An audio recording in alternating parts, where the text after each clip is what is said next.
اعوذ باللہ من الشیطان الرجیم، بسم اللہ الرحمن الرحیم۔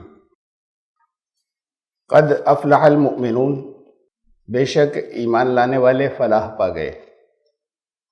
یہ پہلی آیت ہے سورہ المومنون 23ویں سورت کی۔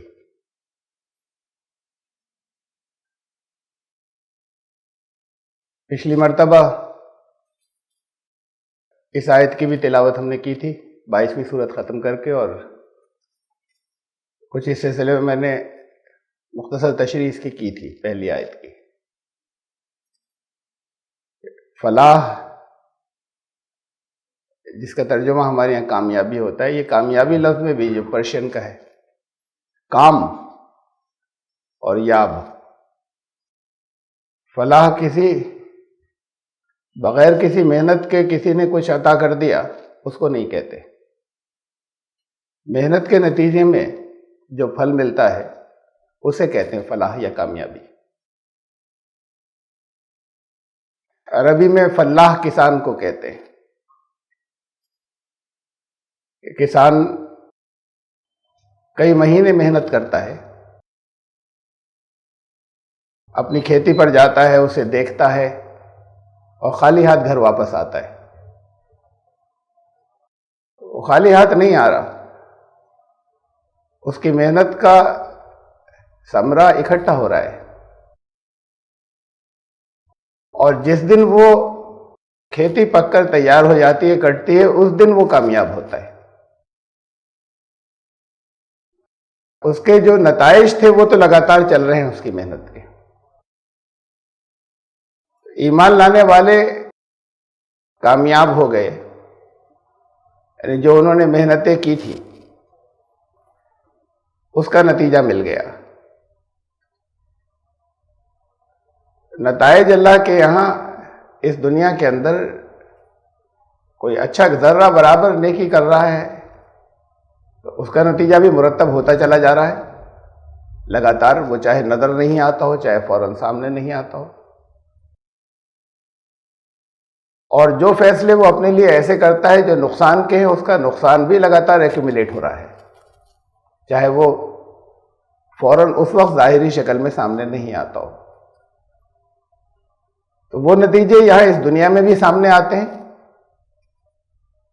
اور زندگی چونکہ ایک لگاتار ایک کنٹینوس ایک مسلسل پروسیس ہے، ایک کہ یہاں کے بعد بھی زندگی جاری ہے آگے،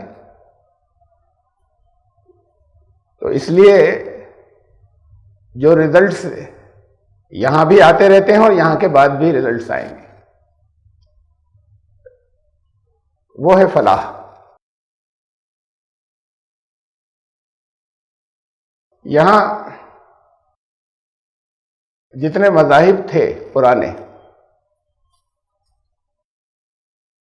اسلام دین کی حیثیت سے آیا، اس سے پہلے ہمیشہ ایسا ہوا کہ دین مذہب میں بدلتا چلا گیا، تو ان کے جو اوریجنل کانسیپٹس تھے، اصل تصورات تھے دین کے،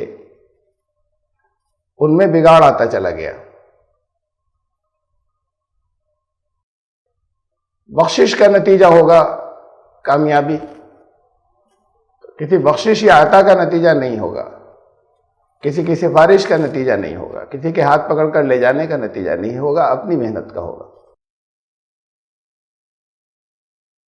یہ بگاڑ ہمیشہ مذاہب میں آتے رہے، کہ لوگوں کو یہ تصور دینا کہ تمہاری نجات دوسروں کے ذریعے ہو جائے گی۔ اسلام نے یہ کہا، قرآن نے یہ کہا کہ تم کامیاب ہوگے۔ لفظ نجات بولا ہی نہیں آخرت کے لیے، کہیں نہیں بولا۔ جسے ہم کہتے ہیں نا نجات کیسے ہوگی، نجات کا مطلب ہے دکھوں سے چھٹکارا۔ یہ تصور چلا آ رہا ہے پرانے، جب جب دین بگڑا، ہندو مذہب، یہ مکتی یا موکش جو لفظ ہے ان کے یہاں، اس کا مطلب ہے یہاں اس دنیا کے اندر دکھ ہی دکھ ہیں، اس سے چھٹکارا، آواگمن کے چکر سے نکل جائیں، اسے مکتی کہتے ہیں۔ لفظ بولتے ہیں مکتی، یا موکش اس کا جب ہمارے یہاں ٹرانسلیشن یا ترجمہ کیا جاتا ہے تو ہم ترجمے میں جب نجات لکھتے ہیں تو ہمارے ذہن میں یہ ہوتا ہے کہ اس کا مطلب یہ ہے کہ جنت یا جہنم، جنت میں پہنچ گئے، جنت مل گئی، نجات کا مطلب۔ ان کے یہاں مکتی کا یہ مطلب نہیں ہے، یا موکش کا، اور نجات لفظ کا بھی یہ مطلب نہیں ہے۔ دکھوں سے چھوٹ گئے کہ دنیا دکھوں کا پٹارا ہے۔ انہوں نے فلسفہ یہ دیا کہ یہ زندگی ایک چکر ہے، چکر، یگ چلتے ہیں یہاں۔ سب سے پہلے ست یگ تھا، پھر تریتا یگ آیا، پھر دوپر یگ آیا، پھر کل یگ جو کہ اب چل رہا ہے، پھر ست یگ آئے گا۔ یعنی وقت ہمیشہ سرکل میں، چکر میں، ٹائم سائیکل کہتے ہیں اسے، جاری رہتا ہے۔ ایک دائرہ بنائیے آپ سرکل، اور اس پر اپنا ہاتھ گھماتے رہیے تو آپ لوٹ کر اسی جگہ آئیں گے جہاں سے چلے تھے۔ چلاتے رہیے اسے، لوٹ کر اسی جگہ، ہر اسپاٹ پر جہاں سے گزرے تھے واپس پھر کبھی نہ کبھی آئیں گے۔ تو اس کا مطلب یہ تھا ان کے یہاں ٹائم سائیکل یا سمے کا چکر، ستیوگ پہلے تھا، ستیوگ پھر آئے گا، ستیوگ سے شروع ہوا تھا، اس کے بعد پھر آگے اگلا یوگ چلے گا، یہ چلتا رہے گا یہیں اسی دنیا کے اندر۔ تو اسی جگہ آ جانے کا مطلب کیا ہے؟ جہاں سے چلے تھے، یعنی بہت اچھی حالت کے اندر تھے، اب برائیوں پر، اب پریشانیوں پر آئے، اور پھر دوبارہ اسی جگہ پہنچ جائیں گے جہاں سے چلے تھے، واپس وہاں پہنچ جائیں۔ یہ منزل ہے کہ جہاں سے چلے تھے وہاں واپس پہنچ جائیں۔ اب اس میں پھر کچھ اور ترمیم اور ویریشن طرح طرح کے ہیں ان کے فلسفے کے اندر۔ کچھ گروپوں نے ان میں کہا کہ ایشور میں سے نکلے تھے، خدا میں سے اس کا انش ہے، سب اس کا جز ہیں، اور منزل یہ ہے کہ اسی کے اندر واپس لے ہو جائے، اسی میں سما جائیں۔ ہمارے یہاں کے صوفیزم نے اس کو نام دیا فنا فی اللہ کا۔ فنا ختم، اب نہیں ہے، وجود ہی نہیں ہے، فی اللہ، اللہ میں گئے، اللہ سے نکلے تھے، اللہ ہی میں سما گئے۔ فنا فی اللہ کہ اپنا وجود ختم ہو کے پھر وہ فنا ہو گیا۔ یہ منزل ہے کہ آپ کا وجود پھر ختم، جس میں سے نکلے تھے اس میں گئے۔ اس کے اور طرح طرح کے ویریشن ہے، لیکن سب کے اندر یہ چیز کامن ہے، سمان و مشترک ہے کہ جہاں سے چلے تھے وہاں آ گئے، یہ منزل ہے۔ بدھزم کے اندر بھی دنیا کو فلسفہ شروع یہیں سے ہو رہا ہے۔ ان کے جو اصول ہیں، 4 ایٹرنل ٹروتھس، 4 آریہ ستیہ، کہ یہ 4 سچائیاں ایسی ہیں کہ کبھی بدلتی نہیں، ہمیشہ رہیں گی۔ اور یہ اصول ہی ان کے اصل میں تو بدھزم کے، میں الگ سے یہ بات کہہ رہا ہوں کہ بدھزم جیسے جیسے آگے چلتا ہے، اور یہ پہلے اصول جہاں سے بدھزم شروع ہو رہا ہے یہی ٹکرا رہا ہے آگے کی باتوں سے ان کے۔ وہ کہتے ہیں ہر چیز ہر لمحے بدل رہی ہے، کچھ ویسے رہتے ہی نہیں، وہ کہتے ہیں یہ 4 آریہ ستیہ ہیں، یہ 4 اصول ایسے ہی رہتے ہیں، اس میں کوئی بدلاؤ نہیں ہوتا۔ بہرحال یہ 4 آریہ ستیہ جو ہیں، اس میں سب سے پہلا جو ہے وہ ہے کہ دکھ ہے، یہ 2 لفظ بس، دیر از سورو، یہ پہلا اصول ہے، پہلا آریہ ستیہ ہے، یعنی ایسی جسے حق کہتے ہیں، ایسی سچائی جو ہمیشہ ہے کہ یہاں دنیا میں دکھ ہیں۔ اسلام یہ کہتا ہے دکھ اور سکھ دونوں ہیں، یہاں ہر ایک کو ہر وقت دکھ ہی تھوڑی ہے، خوشیاں بھی ہیں اور سکھ بھی ہیں۔ انہوں نے خوشیاں اور سکھ کا حصہ ٹوٹل نکال کر مکمل شروع یہاں سے کیا ہے کہ دکھ ہے یہاں، اب آگے یہ چلا ہے کہ ان دکھوں سے کیسے نجات ہو، ان دکھوں سے چھوٹے کیسے۔ تو موجودہ بدھزم کا سارا فلسفہ اسی کے اوپر ہے کہ یہ دنیا دکھ ہے اور دکھ سے کیسے نکلے۔ اسلام نے اسی دنیا کو جنت بنانے کی بات کی ہے کہ یہاں جنت بنے، اور پھر آخری جنت اس کے بعد، اس دنیا سے گزرنے کے بعد۔ ان دکھوں سے بچ جائیں کسی طریقے سے، یہاں پر کچھ ایسا کریں کہ وہ دکھ ختم ہو جائے۔ وہ جینزم نے دکھ ختم کرنے کے لیے اپنی پوری زندگی کو دکھ ہی دکھ کے اندر کر دیا۔ ذرا سی بھی کوئی خوشی کی بات ہوئی تو ان کا کہ اس سے بھی پاپ لگ جائے گا، اور وہ پاپ جو ہے وہ پھر آگے کے جنم کے اندر پھر پریشان کرے گا۔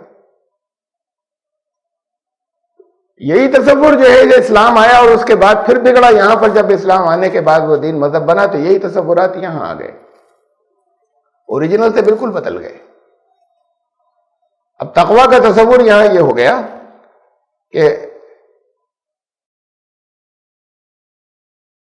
کپڑے جو ہے وہ کچلے ہوئے کپڑے اور وہ بغیر پریس کیے ہوئے، اس پہ پیبند بہت سے لگے ہوں، اور کوئی شخص مسجد کے کونے میں بیٹھا رہتا ہو، وہاں سے نہیں نکلتا ہو، کسی سے بالکل کم سے کم بات کرتا ہو، ہاں ہوں جواب دے دیا ورنہ بات ہی نہیں کرتا، اور ہر وقت ایک ہاتھ میں مالا ہے اسے گھماتا رہتا ہے۔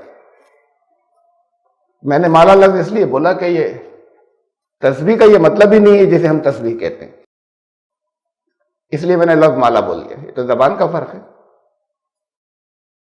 یہ تو آئی ہی ایرانی سے ہے، عربوں کے یہاں تو اس کا کوئی وجود ہی نہیں تھا۔ جسے ہم اب تسبیح کہتے ہیں، یہ دانوں والی، یہ چیز عربوں کے یہاں نہیں تھی، تصور بھی نہیں تھا اس کا، یہ ایران سے آئی۔ تو وہ ہاتھ میں وہ اس کے دانے وہ گھماتا رہتا ہو، ہر وقت اللہ اللہ کرتا رہتا ہو، کسی سے کوئی بات نہیں کرتا ہو، کم سے کم بولتا ہو، اور دنیا سے سخت نفرت کرتا ہو، اسے کہیں گے زندہ ولی ہے، بہت اونچا مقام ہوگا اس کا۔ اسلام نے یہ تصور نہیں دیا، اسلام نے تو تصور یہ دیا، قرآن نے جو تصور دیا، دین نے جو تصور دیا، وہ دنیا کو فتح کرنے کا، دنیا پہ غلبہ حاصل کرنے کا۔ یہ غلبہ کسی کونے میں بیٹھ کر تھوڑی ہوا تھا، جب دور اول میں ہوا تھا کہ حضرت ابوبکر کسی کونے میں بیٹھے رہتے ہوں، رسول اللہ صلی اللہ علیہ وسلم کسی کونے کے اندر مسجد نبوی کے بیٹھے رہتے ہوں، صحابہ کسی کونے کے اندر ہر وقت بیٹھے رہتے ہوں، کسی سے بات نہیں کرتے ہوں، مسکراتے نہیں ہوں، اپنی بیویوں کے ان کے حقوق ادا نہیں کرتے ہوں۔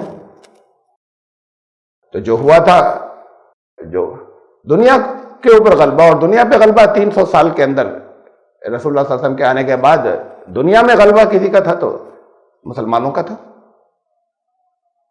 قرآن نے جگہ جگہ کہا کہ آسمان اور زمین کو تمہارے کنٹرول میں دیا اللہ نے۔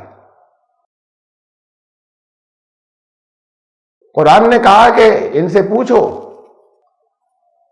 کہو کہ یہ کون ہے جو حرام کر رہا ہے؟ اللہ نے زینت اپنے بندوں کے لیے نکالی، یہ کون ہے جو حرام کر رہا ہے؟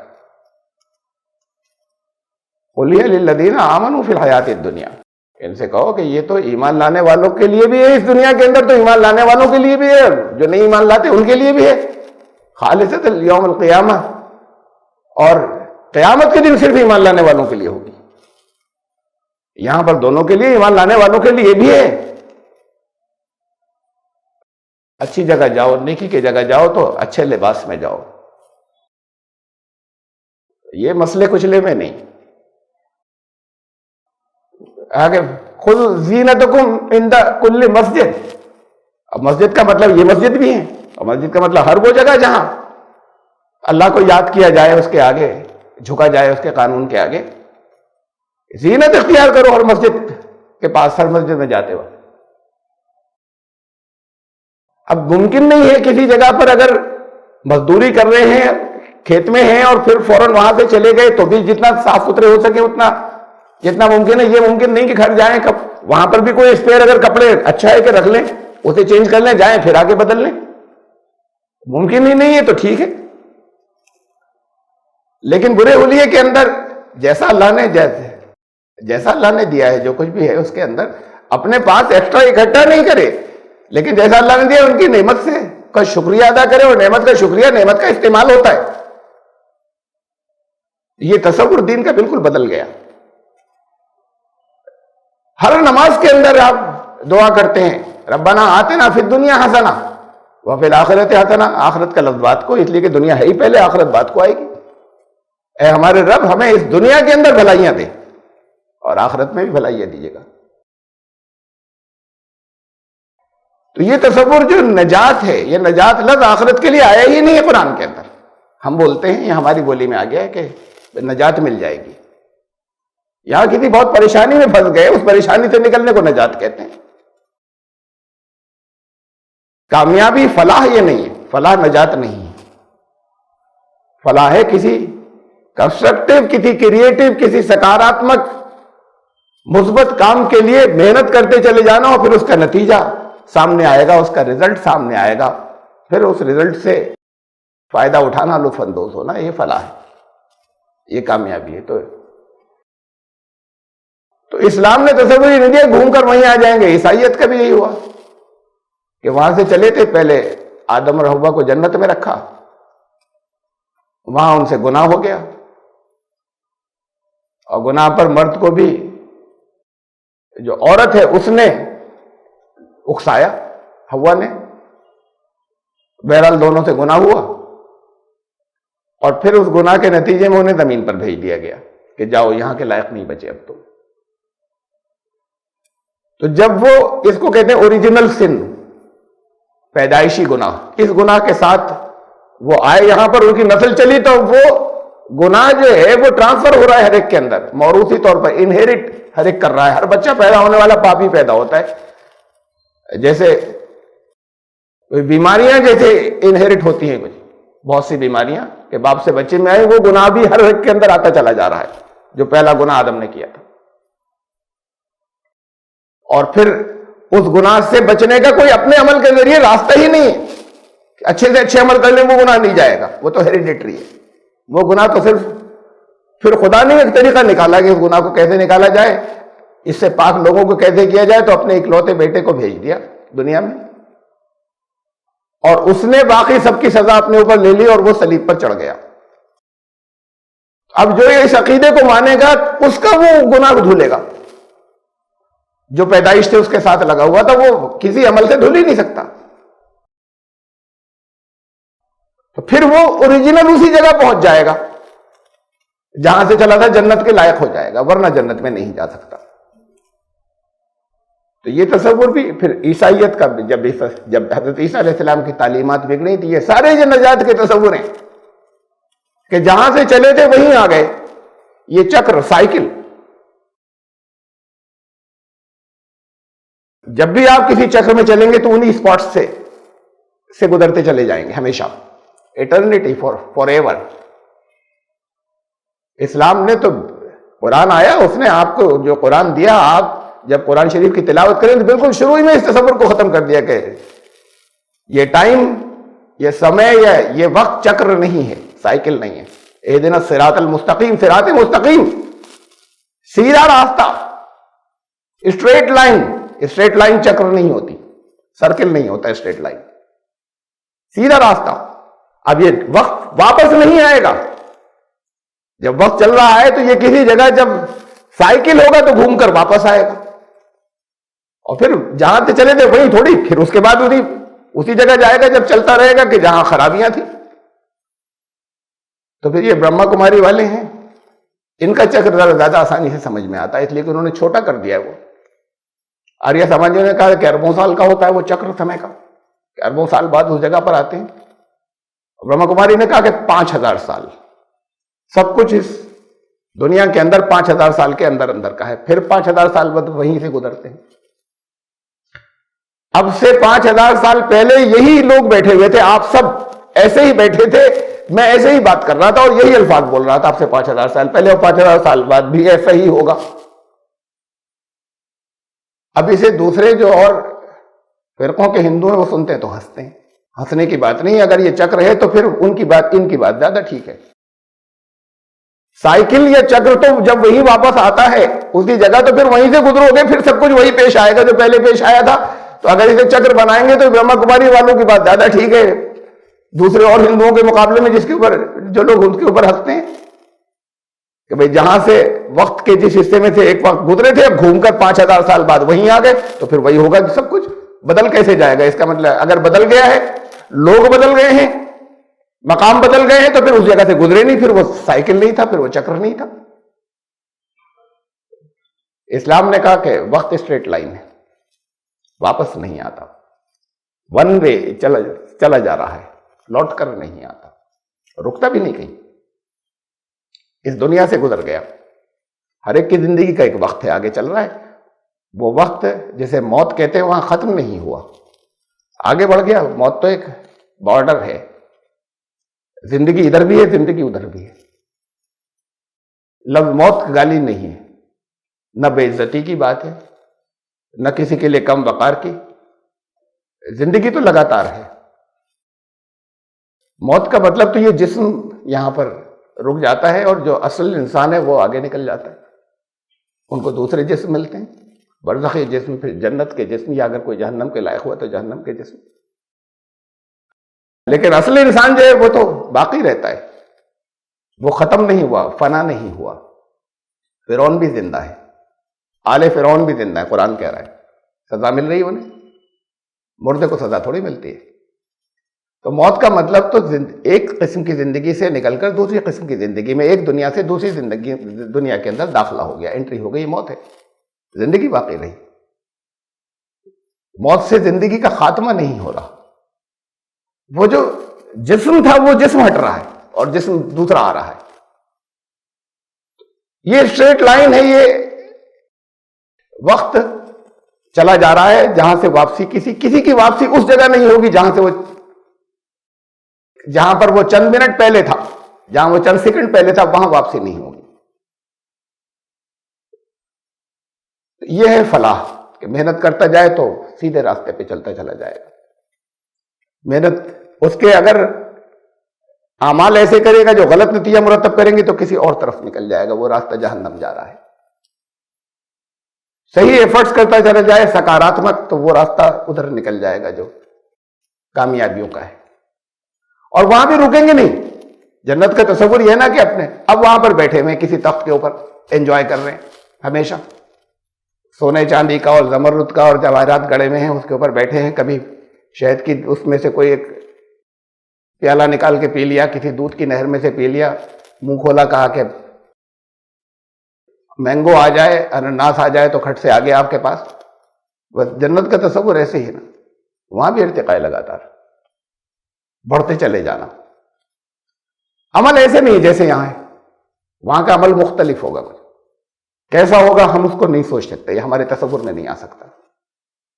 قرآن نے کہا لَتَرْكَبُنَّ طَبَقًا عَنْ طَبَقٍ، یہ تو لگاتار ہے، تمہیں ایک طبقے سے دوسرے طبقے، ایک اسٹیج سے دوسرے طبقے تک لگاتار بڑھتے چلے جانا ہے۔ تو وہاں بھی وکاس ہے، لگاتار ارتقاء ہے، ایوولوشنری پروسیس ہے وقت۔ ایمان لانے والے فلاح پا گئے، یعنی اب ایمان لانے والے، اصل ایمان لانے والے ہیں ہی وہ کہ وہ اگر صحیح ڈائریکشن میں صحیح محنتیں کریں تو ان کو ان کے محنتوں کا نتیجہ مل گیا۔ ان محنتوں میں سے کیا کیا ہیں قرآن نے کچھ بتائی۔ الذین هم فی صلاتہم خاشعون، جو اپنے صلات میں ونمرتا گرہن کرتے ہیں، عاجزی، یہ تکبر، بڑا ہونا، کبریائی صرف اللہ کی شان ہے، اللہ کے صفت ہے۔ شیطان نے یہی تو کیا تھا، اللہ سے بڑا تھوڑی بنا تھا، کہا تھا اس سے بڑا ہوں میں، جس کے بارے میں آپ یہ کہہ رہے ہیں کہ اس کے تابع دار بننا، میں اس سے سپیریئر ہوں۔ تو اسے نکال دیا کہ یہ بڑائی نہیں چلے گی، جو حکم دیا اس حکم کو مانو، یہ اگر نہیں مانا کہ اس سے میں بڑا ہوں، جب حکم دیا تھا تو اسی حکم کو ماننا تھا۔ کبریائی جہاں پر آئی وہاں بندگی گئی، وہاں بندی نہیں بچتی۔ کسی چیز کے اوپر غرور ہوا، کسی بھی طرح کا، یہ لوگ سوال کرتے ہیں کہ صاحب ٹخنا جو ہے وہ ڈھکنا چاہیے یا نہیں، پیجامے سے، پینٹ سے، اگر نماز میں نماز ہو جائے گی یا نہیں ہو جائے گی، یہ ٹخنے کا کیا مسئلہ ہے؟ بندگی کا اس سے کوئی تعلق نہیں کہ تمہارا ٹخنے کو چھو لیا تھا کپڑے نے، یا آدھا ڈھک گیا تھا، یا پورا ٹخنا کور ہو گیا تھا، اس کا بندگی سے کوئی تعلق نہیں۔ حدیث ہے، لیکن وہی حدیث جہاں پر ہے وہیں پر اس کی وجہ بھی دی ہوئی ہے کہ ٹخنا اگر ڈھک گیا یا ٹخنا چھو گیا، کپڑے نے اگر ٹخنے کو چھو لیا تو نماز نہیں ہوگی۔ آگے وجہ بتائی، اس لیے کہ اللہ کو تکبر پسند نہیں ہے۔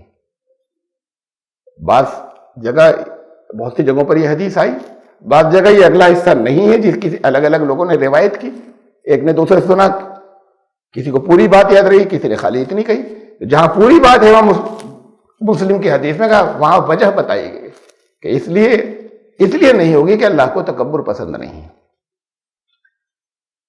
اس زمانے میں، اس دور میں جب عام لوگ سارے لنگیاں باندھتے تھے، بکریاں چراتے تھے، اونٹ چراتے تھے، مزدوری کرتے تھے، تو وہ اونچی اونچی لنگیاں تو جہاں بھی جو کوئی باندھے گا لمبی ہوگی تو الجھ کر گرے گا، کھل جائے گی، پاؤں میں الجھے گی یا خود گرے گا، تو اسے تو اونچا ہی باندھنا ہوتا ہے۔ آپ کے یہاں بھی جو لوگ لنگیاں باندھتے ہیں، کیرل کے لوگ ہیں، بنگال کے لوگ ہیں، دیکھیے اس کو الٹ لیتے ہیں، الٹ کر اڑس لیتے ہیں اوپر۔ لنگی تو پوری ہوتی ہے لیکن نیچے کا حصہ اٹھا کر وہ اوپر اڑس لیتے ہیں، وہ آدھی بلکہ وہ اتنے اڑس لیتے ہیں کہ وہ گھٹنوں سے بھی اوپر نکل جاتی ہے۔ اس کو منع کیا ہے۔ تو لنگی جب باندھی جائے گی تو لنگی اونچی ہی رکھی جائے گی۔ لنگیاں باندھنے والے لوگ تھے، اور اس زمانے میں یہ جو مزدوری نہیں کرتے تھے، جو باہر مزدوری نہیں نکلتے تھے، جو دوسروں کی محنت کا صرف پھل کھاتے تھے، ان کو ایکسپلائٹ کرتے تھے۔ ان کو یہ محنت کرنے کے لیے نہیں نکلنا تھا، ان کو بکریاں نہیں چرانی تھی۔ وہ ایرسٹوکریٹ لوگ ایسے لباس پہنتے تھے جو ٹخنوں تک جاتا تھا، یہ ٹخنوں سے بھی لمبا ہوتا تھا، وہ فیملیز۔ تو جب وہ لباس پہنا تو وہ اپنے آپ کو کچھ بڑا یعنی وہ نشانی اس کا تھا بڑا۔ پیسوں کا فرق نہیں ہے کہ یہ مہنگا ہو گیا، یہ سستا ہو گیا۔ کچھ چیزیں اسٹیٹس سمبل بن جاتی ہیں نشانی بڑائی کی۔ اسموکنگ کرتے ہیں اسٹوڈنٹس، بہت سے اسٹوڈنٹس اسموکنگ کرتے ہیں، اسموکنگ کر رہے ہیں۔ اب ایک صاحب اس میں صرف پائپ لے آئے، پائپ بھر کر وہ پائپ پی رہے ہیں۔ اب وہ ہر ایک کہہ رہا ہے کہ دیکھیں کیا بن رہے ہیں، کوئی بڑا سپیریئر بن رہے ہیں نا، اپنے آپ کو بھی انہیں محسوس ہو رہا ہے کہ چونکہ اس وقت کو میں سپیریئر لوگوں کا کام کر رہا ہوں، بڑا پیسے تھوڑے خرچ ہو رہے ہیں، کوئی مہنگی چیز تھوڑی ہے، اس کے 10 گنے پیسے ریسٹورانٹ میں بیٹھ کر اڑا دیتے ہیں، کوئی بڑی مہنگی چیز تھوڑی تھی، لیکن ایک اسٹیٹس ہے، کسی اونچی کلاس سے ایسوسیٹڈ ہے وہ، کہ یہ عام لوگ نہیں بلکہ یہ ایک ہائر کلاس کے لوگ جو ہیں خالی اس کو استعمال کریں گے۔ تو اب دل میں بھی اپنے ایک طرح بڑے پن کا احساس آ رہا ہے، اور دوسرے بھی کہہ رہے ہیں کہ بہت بڑے بن رہے ہیں۔ تو ایسے ہی وہ لباس جو ٹخنوں تک جاتا تھا وہ سمبل تھا، اسٹیٹس سمبل ان لوگوں کا جو محنت نہیں کرتے تھے، جو باہر نہیں نکلتے تھے۔ ایرسٹوکریٹ کلاس کا لباس تھا وہ۔ اسے کوئی پہن کر نماز پڑھے تو دل میں پھر عاجزی نہیں آئے گی، ونمرتا نہیں آئے گی، ایک بڑے پن کا احساس ہے۔ نماز کیسے ہو جائے گی؟ نماز کے اندر اگر دل کے اندر اگر کہیں بڑے پن کا احساس ہوا تو نماز میں تو سب سے پہلے جھکنا ہے، نماز نہیں ہوگی۔ اس لیے کہا کہ یہ ٹخنے تک اگر تمہارا لباس آ رہا ہے تو نماز نہیں ہوگی، اس لیے کہ اللہ کو تکبر پسند نہیں ہے۔ صرف نماز کی بات تھوڑی ہے، یہ بالکل غلط ہے کہ آپ وہ نماز میں گئے تو آپ نے پائچے جو ہیں وہ اوپر کو چڑھا لیے، باہر نکلے تو پھر کھول لیے۔ اگر وہ حرام ہے، اس میں نماز حرام ہے تو باہر بھی حرام ہے۔ وہ باہر کھولنا پھر جائز نہیں ہے، وہ تو لگاتار حرام فعل کر رہے ہیں، حرام کام کر رہے ہیں، ایک گناہ کا کام کر رہے ہیں، نماز اس میں نہیں ہوئی اور نماز کے بعد بھی حرام ہے۔ پھر لباس کا پیمانہ دنیا میں بدلتا رہتا ہے، ایک جیسا نہیں رہتا۔ یہ فیشن بدلتے رہتے ہیں، کبھی چوڑا کالر فیشن میں آ گیا، کبھی پتلا آ گیا، کبھی ٹائٹ کپڑے فیشن میں آ گئے، کبھی لوز آ گئے، یہ تو یہاں کے بدلتے رہتے ہیں، ایک جیسے نہیں رہتے۔ لباس کے جنرل پسند ناپسند بھی بدلتی رہتی ہے۔ رسول اللہ صلی اللہ علیہ وسلم نے فرمایا کہ جو لعنت فرمائی ان مردوں پہ جو عورتوں جیسا لباس پہنے، اور لعنت فرمائی ان عورتوں پہ جو مردوں جیسا لباس پہنے۔ اب ہمارے بچپن میں شلوار صرف اور صرف عورتوں کا لباس تھا، تصور ہی نہیں تھا کوئی مرد بھی شلوار پہن لے۔ یہ پاکستان میں بھی سب پیجامہ پہنتے تھے، شلوار نہیں تھی۔ تو صرف پختونستان کے ادھر افغان علاقے کے اندر کچھ لوگ پہنتے تھے دنیا میں، بس باقی ساری دنیا کے اندر فرق کیا ہے شلوار پیجامے میں یا پینٹ میں؟ بنیادی طور پر ان تینوں لباسوں میں کوئی فرق نہیں۔ یہ تو نام رکھ لیے، کٹ کے تراش خراش کے الگ الگ آپ نے، کمر بند سے باندھا یا پیٹی سے باندھا، نیچے بخیا کر دیا تو شلوار ہو گئی، بخیا نہیں کیا تو پیجامہ ہے۔ کوئی فرق نہیں ہے، خالی تراش خراش کا فرق ہے، وہی 2 پائچے ہیں اور کمر پہ باندھنا ہے۔ تو اس کٹ یا تراش خراش کے الگ الگ نام رکھ لیے، دیکھنے میں فرق محسوس ہونے لگتا ہے۔ تو وہ جب نیچے بقیہ کر دیا شلوار ہو گئی تو وہ عورتیں صرف پہنتی تھی, مرد نہیں پہنتے تھے, کہیں نہیں پہنتے تھے. آپ میں سے جو بڑے ہو بتائیں گے کہیں کسی جگہ پر کوئی نہیں پہنتا تھا شلوار, سوال ہی نہیں پیدا ہوتا پہن کے نکلے, عورتوں کا لباس پہن کر نکلا. جب تک دین کے اعتبار سے تو وہ لعنت کی بات تھی, لیکن عام پسند کے اعتبار سے بھی, عام لوگوں کی ایکسیپٹنس کے اعتبار سے بھی, آپ میں سے کوئی یہ ہمت کر سکتا ہے کہ جمپر پہن کے نکلے باہر؟ ذرا سا کٹ کا فرق ہے بھائی, جمپر کرتے میں کوئی فرق نہیں, نام الگ رکھ لیے تھوڑے سے کٹ کی وجہ سے, لیکن جمپر جو ایک خاص ذرا سا کٹ کا فرق ہوا, جمپر پہن کے کوئی نکل سکتا ہے باہر؟ عورتوں کا لباس ہے, نکلیں گے ہی نہیں. اب یہاں پر یہ ٹرینڈ ہوا اسٹارٹ, کئی مردوں نے چوٹی باندھی, کانوں میں بالیاں پہنی. جب بالکل شروع میں کسی نے پہنی تو ہر ایک جو ہے وہ ان کو بڑی عجیب نظروں سے دیکھ رہا ہے, اور پھر وہ اور بہت سے پہنتے چلے گئے, تو اب دوسرے بھی جا رہے ہیں اپنے کان چھدوا رہے ہیں اور اپنی چوٹی باندھ رہے ہیں. تو رسول اللہ صلی اللہ علیہ وسلم نے, بہرحال میں یہ کہہ رہا تھا کہ عورتوں کا لباس پہننے والے مردوں پہ لعنت فرمائی اور مردوں کا لباس پہننے والی عورتوں پر لعنت فرمائی. اب وقت کے ساتھ کیسے بدلا, کنہوں نے پہلے پہنا, وہ لعنت زدہ تھے یا نہیں تھے, لیکن وقت کے ساتھ یہ لباس بدلا. کوئی دنیا یہاں پر کوئی مرد کہیں پر نہ ہندوستان میں نہ پاکستان میں شلوار نہیں پہنتا تھا, شلوار پہننے لگے, کامن ہو گیا, پاکستان کا تو قومی لباس بن گیا. اور اب آپ شلوار قمیص کے سوٹ سلواتے ہیں, پہن کر چلے جاتے ہیں, وہ کوئی عورتوں کا لباس نہیں مانا جاتا, کہیں نہیں مانا جاتا, نہ آپ کے ذہن میں نہ دوسرے سمجھ رہے ہیں کہ یہ عورتوں کا ہے. تو لباس کے معیار بدلتے رہتے ہیں, پیمانے بدلتے رہتے ہیں. اب کوئی حرج نہیں ہے اس کو پہن لینے کے اندر, شلوار قمیص پہنے, مردوں کا بھی لباس ہے. پہلے شلوار صرف عورتوں کا لباس تھا, اب کوئی بھی مرد پہن لے تو ایسے ہی ہے جیسے آپ جمپر پہن کر نکل جائیں. اس کی اجازت دین میں نہیں تھی, اب دین میں اجازت ہے. تو دین بدل رہا ہے کیا درمیان میں؟ دین نہیں بدلا, دین کا تو ایک اصول ہے. تو یہ جو لباس ہے, لباس لوگوں کی پسند ناپسند کے اعتبار سے, لباس کے پیمانے پسند ناپسند دوروں میں بدلتی رہتی ہے. دین نے ایک اصول دے دیا کہ مرد عورتوں جیسا نہیں پہنے اور عورتیں مردوں جیسا نہیں پہنے. ایسا لباس نہیں ہو جس سے پہن کر تکبر محسوس ہو, ایسا لباس نہیں ہو جس کے اندر فضول خرچی, فضول خرچی کسے کہتے ہیں؟ کسی نے قیمتی پہنا تو فضول خرچی ہے, اللہ کی نعمت ہے, اچھا پہنتا ہے تو. لیکن اگر ایسا ہے کہ پہن کر دل غرور آ رہا ہے, تکبر آ رہا ہے, تو پھر وہ حرام ہے, یا ضرورت سے زیادہ ہے. اب آستینیں اتنی لمبی سی لیں, اس کو 6 فولڈ کرنے کے بعد یہاں پر لے کر آئے, تو یہ فضول خرچی تھی, چاہے کپڑا مہنگا نہیں تھا, یہ ضرورت سے زیادہ تھا. فضول خرچی نہیں ہو, سطر ڈھکا ہو, پہننے کے بعد بھی ننگا نہ ہو, تکبر نہیں آتا ہو, پھر ہر لباس اسلامی لباس ہے. اصول دیے ہیں, یہ بدلتے رہتے ہیں پیمانے. اس وقت اگر تکبر کا لباس تھا ٹخنوں کا ڈھکنا, بات کو نہیں رہا.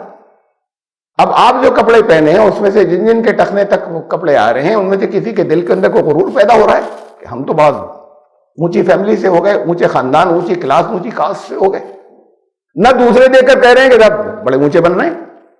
یہ پیمانے بدل گئے, اب تکبر اس سے نہیں ہوتا پیدا. تو اصول آج بھی باقی ہے, کوئی ایسا لباس پہنے جسے پہننے کے بعد دل میں تکبر ہو, نماز نہیں ہوگی. اس وقت یہ لباس ان لوگوں کا تھا, ریسٹوکیٹ فیملیز کا, جس میں ٹخنے تک لنگی جاتی تھی, یا لنگی کے علاوہ بھی کچھ پہنتے تھے تو نیچے تک ڈھکا ہوا. اب کوئن ہے, ملکہ, پیچھے کارپیٹ پہ ان کا گاؤن جو ہے وہ کارپیٹ کے اوپر دھول کا سوال ہی نہیں, بلکہ کنیزیں بھی ہیں بہت سی جو اس کو سنبھالے ہوئے ہیں. یہ پھر تکبر کا ایک اسٹیٹس ہے, وہ پھر دوسرے نہیں پہنیں گے. تکبر کا لباس جسے پہننے کے بعد دل میں تکبر کا بڑائی کا احساس ہو, اس کے ساتھ نماز نہیں ہوگی. نماز نہیں ہوگی, نماز کے باہر بھی حرام ہے. آپ پائچے اگر نماز میں اونچے کر لیتے ہیں اور بات کو کھول لیتے ہیں تو بات کو بھی گناہ ہے پھر, یا یہ کہ اس وقت بھی گناہ نہیں ہوگا, نماز کے وقت بھی.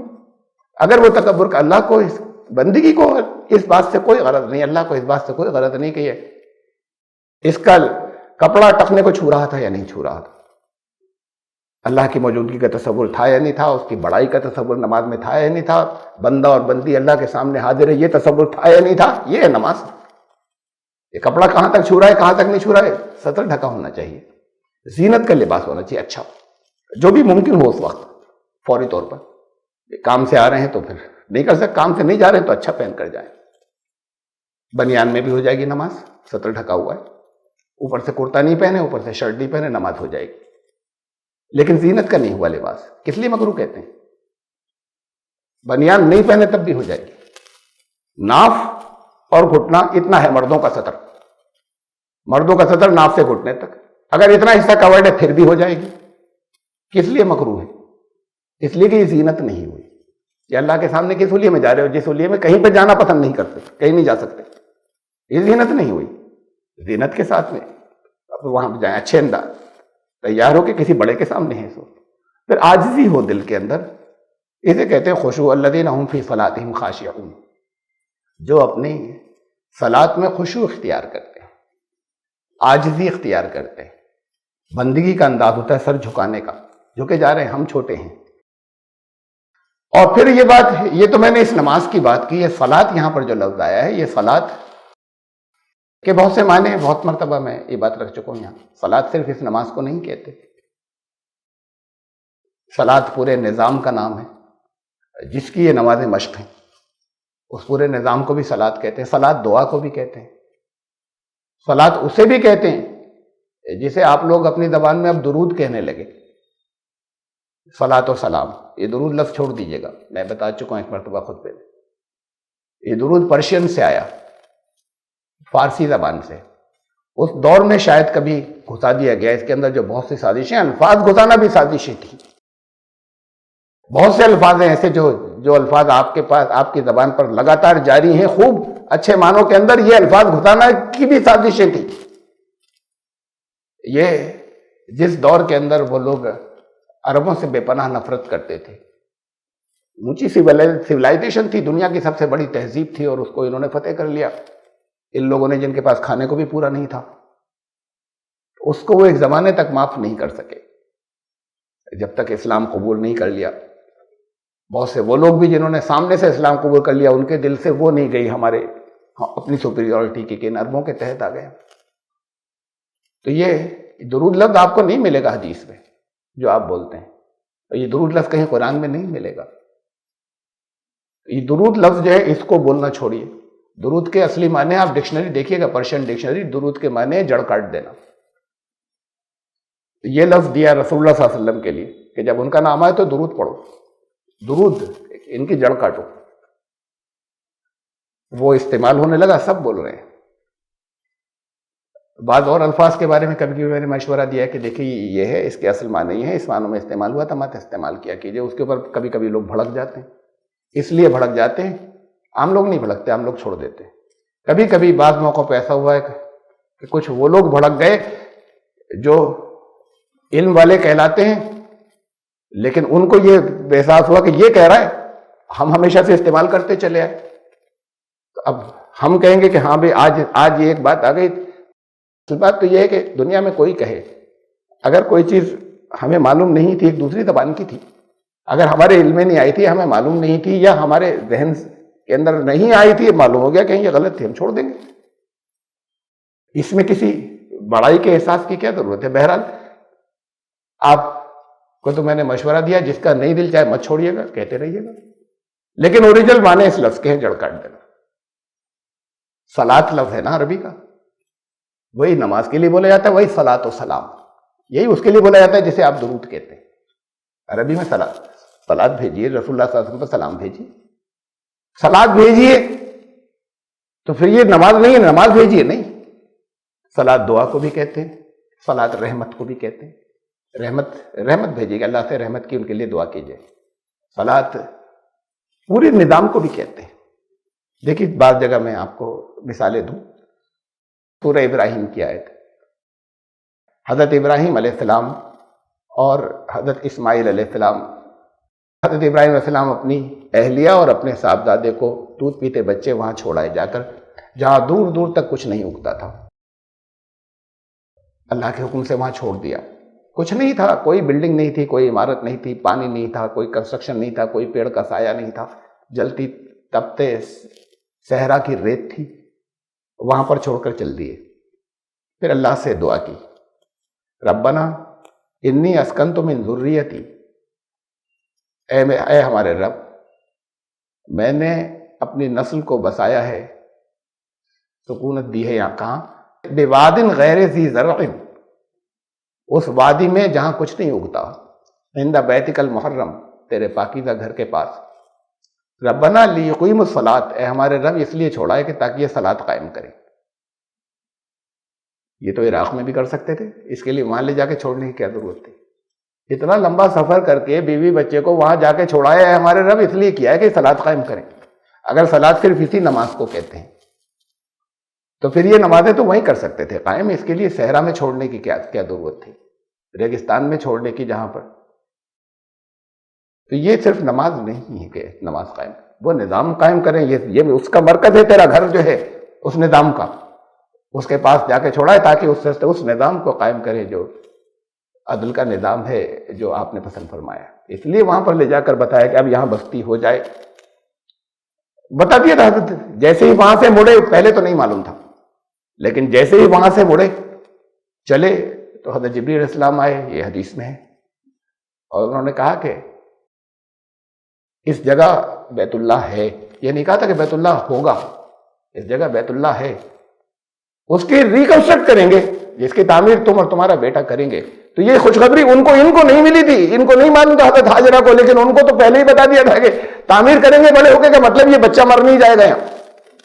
اور یہ بھی معلوم ہو گیا تھا کہ بیت اللہ یہاں ہے۔ وہاں پر بخاری میں ہے، بخاری شریف میں، کہ ایک ٹیلا تھا، وقت کے ساتھ وہ ایک ٹیلا سا بن گیا تھا، وہاں سیلاب کا پانی آتا تھا، ادھر ادھر سے نکل جاتا تھا، وہ جگہ ہے جہاں بعد کو پھر کعبہ تعمیر ہوا، جہاں پہلے سے کعبہ تھا حضرت آدم علیہ السلام سے شروع ہوا تھا، اور پھر وہ وقت کے ساتھ میں وہ جگہ ڈیزرٹ بن گئی تھی۔ اے ہمارے رب، میں نے اپنی ضروریت کو، نسل، یعنی اب معلوم ہے کہ نسل چلے گی ان سے، بتا دیا گیا تھا، بیت اللہ کے پاس یہ بھی بتا دیا گیا تھا۔ تو دعا کی اللہ سے کہ میں نے وہاں بسایا ہے جہاں کھانے پینے کو کچھ نہیں ہے، اے ہمارے رب اس لیے کہ یہاں یہ صلاۃ قائم کرے۔ تو یہ صرف یہ نمازیں نہیں ہیں، وہ نظام ہو جو پوری دنیا کے اندر اللہ کا پسندیدہ سسٹم اور نظام اور عدل جس کے لیے انسان کو زمین پر بھیجا گیا، وہ نظام یہاں سے قائم ہو، اس کا یہ مرکز ہے اس جگہ پر، اس لیے لا کر چھوڑا ہے۔ دیکھیں یہ ایک دوسری سورہ ہود کی آیت ہے، بڑی بے ایمانیاں بزنس میں کرتے تھے، تجارت میں لیتے تھے تو پورا لیتے تھے، دیتے تھے تو ڈنڈی مارتے تھے، اور صرف ڈنڈی وہ ایسی نہیں تھی، ترازو کی ڈنڈی کی بات نہیں ہے، طرح طرح سے گھپلے کرنا، ڈاج دینا، اور دوسروں کے منافع کو غلط طریقے سے جھوٹ بول کر دھوکہ دے کر کھا جانا، یہ بہت عام برائی ہو گئی تھی۔ حضرت شعیب نے اس سے روکنے کی کوشش کی تو انہوں نے کہا، قالو، لوگوں نے کہا، یا شعیب، اے شعیب، اصلاتک تأمرک ان نترک ما یعبد آباؤنا، یہ تمہاری نماز ہمیں اس سے روک رہی ہے کہ ہم کس کے بندے بنے اور کس کے نہیں بنے، اور یا ان نفعل فی اموالنا ما نشاء، ہم اپنے مال، ہمارا مال ہے، ہم نے کمایا ہے، ہم اپنے مال کو کیسے تصرف میں لائیں، کیسے خرچ کریں، کیسے یوز کریں، تمہاری نماز کیا اس سے روک رہی ہے ہمیں کہ ہمارے مال کو، ہم اپنے مال کو اپنی مرضی سے خرچ نہیں کریں؟ اس سے تمہاری نماز روک رہی ہے ہمیں؟ کیسی نماز ہے؟ آپ کی نمازیں روکتی ہیں ان چیزوں سے؟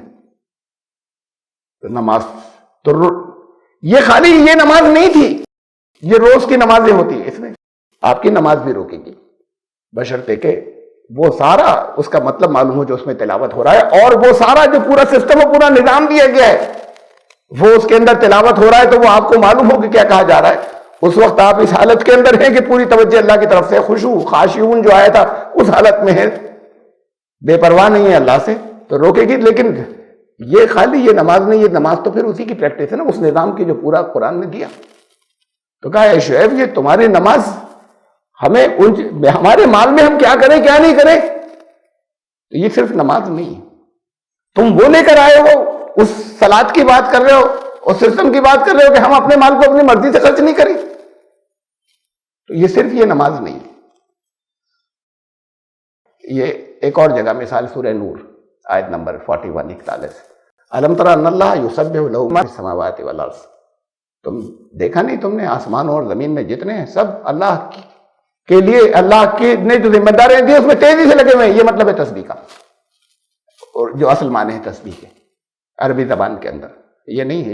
یہ جو دانے جو ہوتے ہیں، تم نے دیکھا نہیں کہ یہ آسمانوں اور زمین کی ہر چیز جو ہے وہ تیزی سے اس کے اندر لگی ہوئی ہے، اس پروگرام کو پورا کرنے کے لیے جو اللہ نے مقرر کیا اس کے لیے سب کچھ یہی کر رہے ہیں نا. تمہیں صرف آزادی دی گئی. کہا وَالطَّيْرُ صَافَّاتٍ، یہ بازو پھیلائے ہوئے پرندے اڑ رہے ہیں.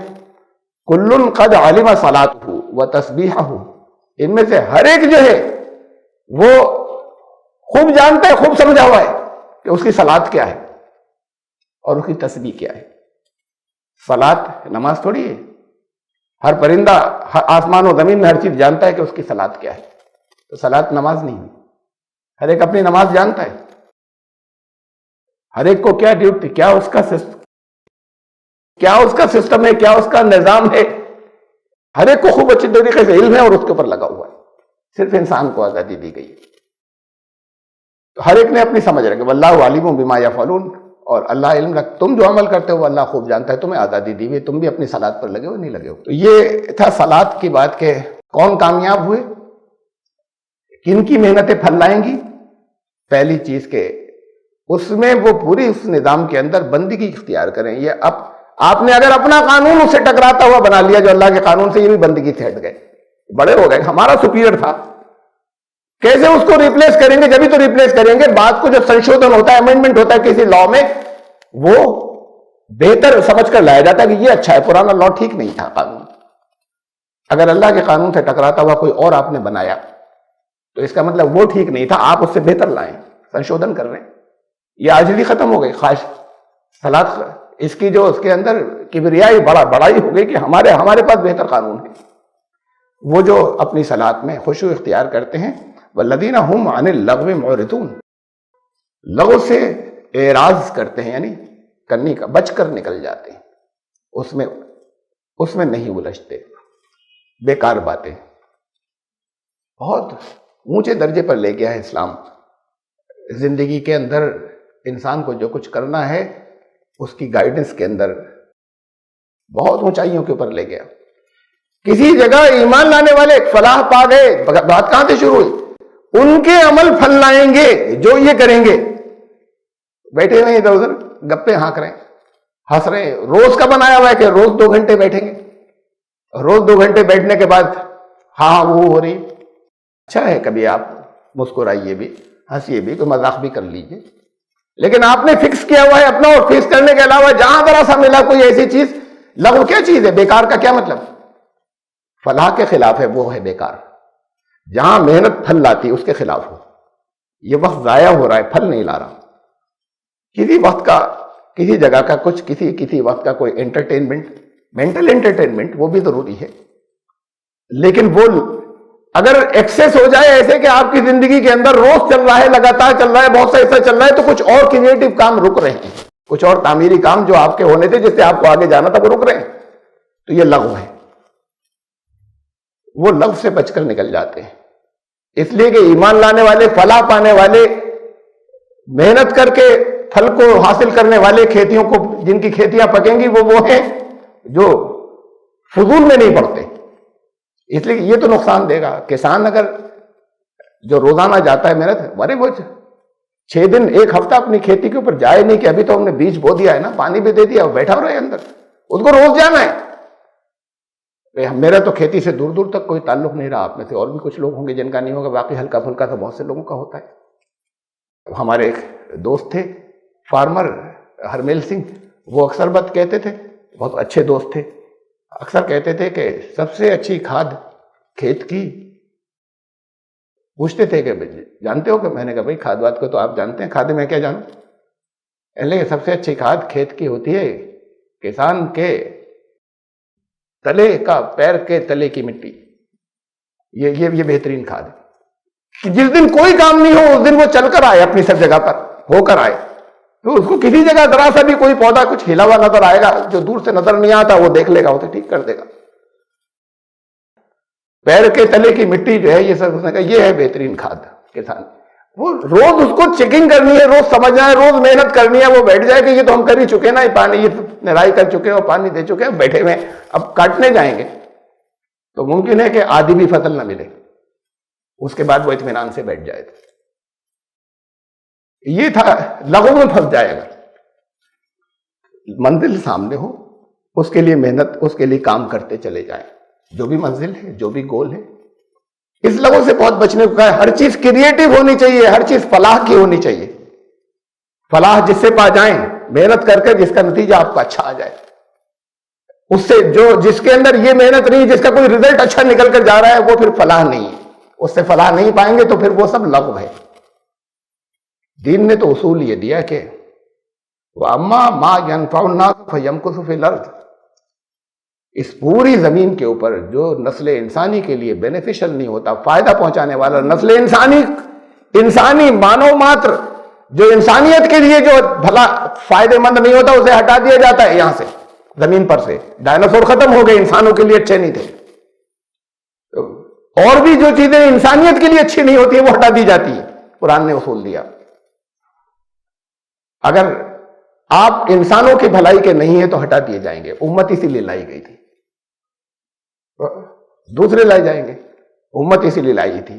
کنتم خیر امت اخرجت للناس، تم ہو سب سے اچھی امت. اخرجت للناس، دنیا کے انسانوں کے لیے لائے ہیں. تم دنیا کے انسانوں کو لے جاؤ صحیح راستے کے اوپر، اس لیے لائے ہیں. صرف تمہاری اپنی نمازوں کے لیے نہیں لائے. ہونا کریٹو ہونا چاہیے ہمیشہ. جو کریٹو نہیں ہے اس سے روک دیا ہے. نقصان دہ سے نہیں، بہت بڑی بات ہے. نقصان پہنچانے والی چیز سے نہیں، نقصان کا تو بات ہی نہیں کرتا ہے قرآن. دین ہمارا کہتا ہے ان تمام چیزوں سے اللہ کی پناہ چاہتے ہیں جو فضول ہیں، نقصان بھی نہیں پہنچا، نفع نہیں پہنچا رہی، اس سے پناہ چاہتے ہیں.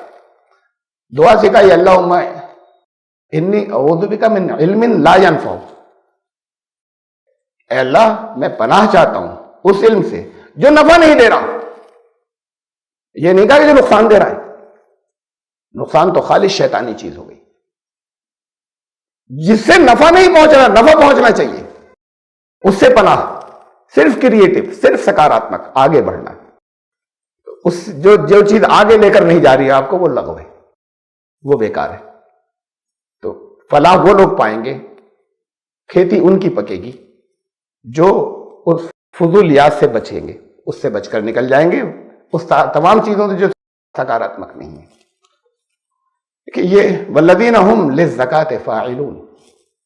اور وہ لوگ، یہ سب ان کو بارے بتا رہے ہیں کہ ان کی کھیتیاں پکیں گی، کیا کیا کرنا ہوگا، کیا محنت ہے. یہ کون سے ایمان لانے والے اپنی محنت کے نتیجے میں نکل جائیں گے آگے. والذین ہم للزکاۃ فاعلون. اور وہ لوگ جو اپنی زکوٰۃ پر کاربند ہیں، لگاتار لگے ہوئے، اس کو پریکٹیکلی لے آئے ہیں. فاعلون، اس پر فاعل ہیں.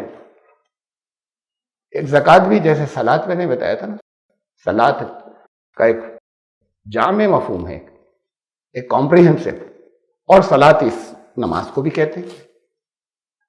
ایسے ہی زکوٰۃ بھی ایک بہت کمپریہنسو اور جامع لفظ ہے.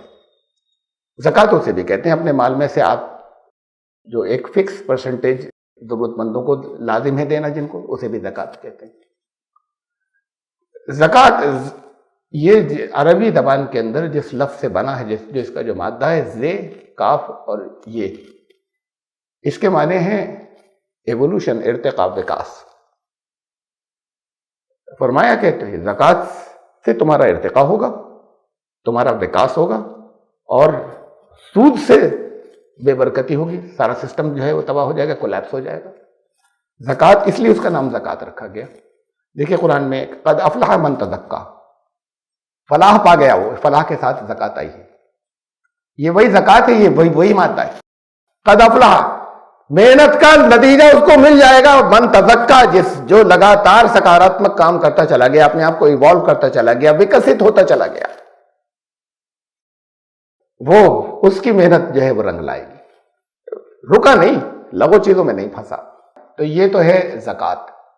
تزکیہ، یہ جگہ جگہ قرآن شریف کے اندر بہت سی آیات ہیں جہاں پر آپ کو احساس ہوگا یا معلوم ہوگا، اگر ان کو میں نے سب کو یہاں پر نہیں لایا اس وقت، کہ جہاں یہ پیسے دینے والی زکوٰۃ نہیں ہر جگہ مانے. یہ بھی زکوٰۃ ہے. تو صلاۃ پورا نظام ایسے ہی زکوٰۃ ارتقاء کا، وکاس کا نظام، جس کے اندر کچھ لوگ دبے کچلے نہیں رہ جائیں، سب کا وکاس ہو.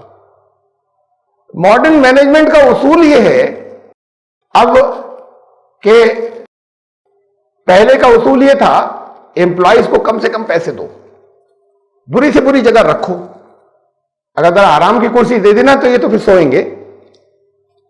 اب احساس یہ ہوا کہ نہیں، آرام کا جب دو گے، اچھا ایٹماسفیئر دو گے تو کام زیادہ کریں گے.